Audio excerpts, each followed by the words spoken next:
Hello and welcome. If you're looking to connect Jira and Azure DevOps, you are in the right place.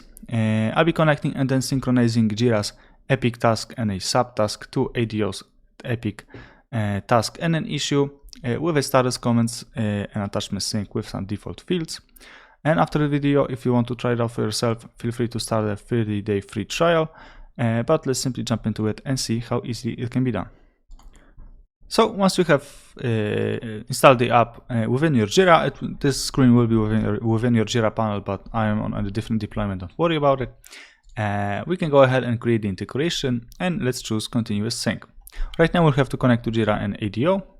You will do that by simply creating a new connection, providing the URL of the instance, and then you will have to provide an email address and a personal access token. I already have done that, but so I will connect to an existing one. And then on the ADO, it's a similar story.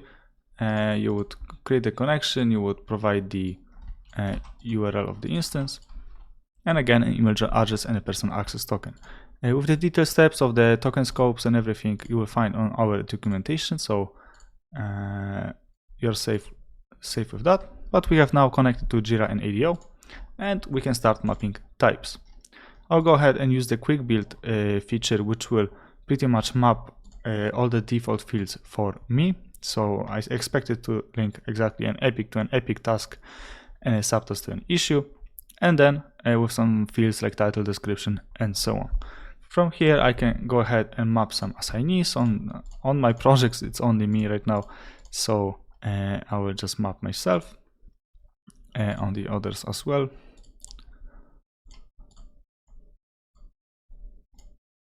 And I think I'm missing one. Oh, it doesn't have to be so. Yep. And then I can even see if the priority field has been mapped, because I know it is a choice type, so it has to have some options mapped. But it's pretty much good for now. I'll hit apply and we are good to go. I'll go ahead and see other parts of this sync. If they are mapped correctly, I can see that the statuses have been done pretty well. Then I will go for the comments sync. If they are enabled, I will leave everything as default. And then for the epic hierarchy, it doesn't apply. So I'll go ahead and simply enable the epic link for the task. And same for the subtask feature. I will do the same for here, just in case.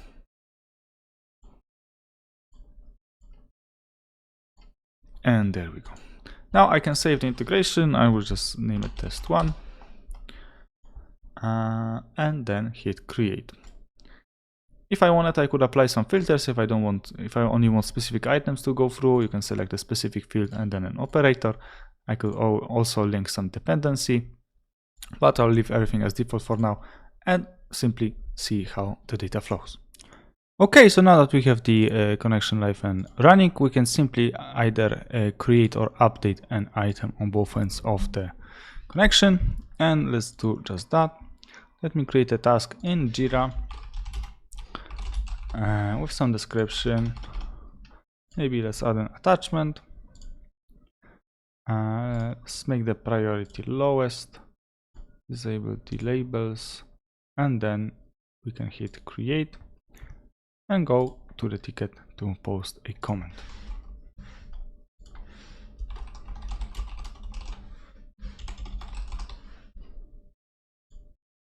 Okay, now let's do the same for ADO, but let's maybe create an epic.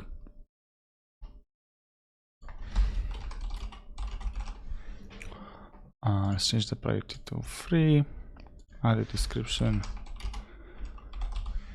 and a comment.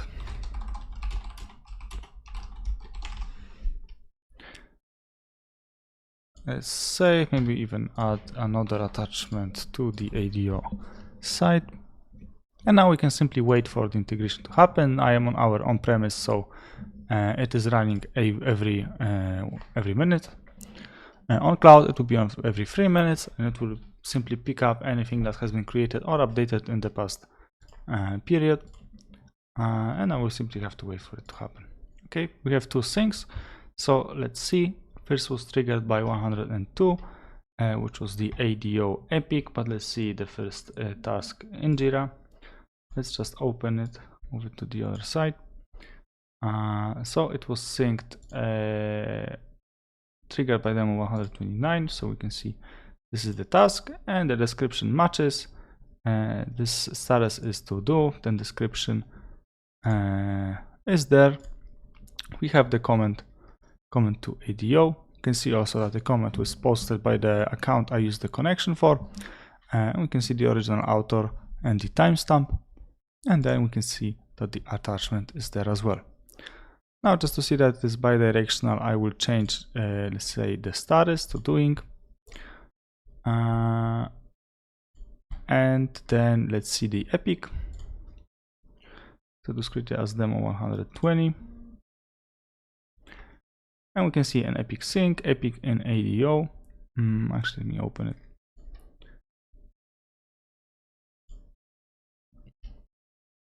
Epic sync, the attachment is there. The comment has been posted. Priority is free, which is which we have. Oh, I don't have a priority on the epic task in my project. And then the status is to do. I can even assign it to me, and there we go. Let's create a child work item because we enabled the hierarchy, so maybe we can create a task. So this is a task below the epic.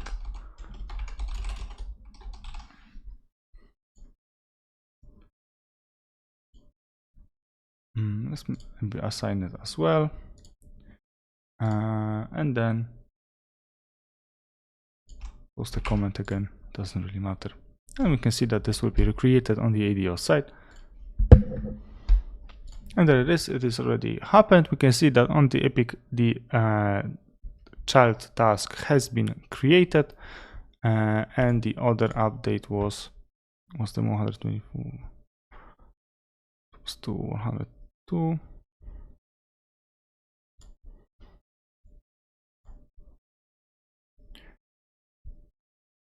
This was the update was then, and yep.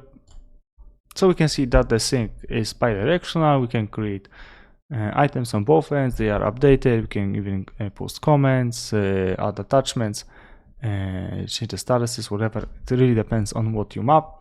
And then there you go. After that, you know, you have the integration running. You have the connection set up. You can go ahead and maybe add some fields. You can merge fields as well, set some fixed values if you need to. You can play around with the comments configuration. You can apply some filters if you have to filter out some items. For the ADO, you can also link dependencies and so on. So it really is up to you, but the kind of basis of the connection or the integration can be done in a couple of minutes. And that's pretty much it. If you like the video and if you'd like to see more of these, please do like. If you have some thoughts, please do comment, and then you can subscribe if you're interested in more of these or just are interested in the integration topic altogether. So thank you for watching, and I will see you on the next one.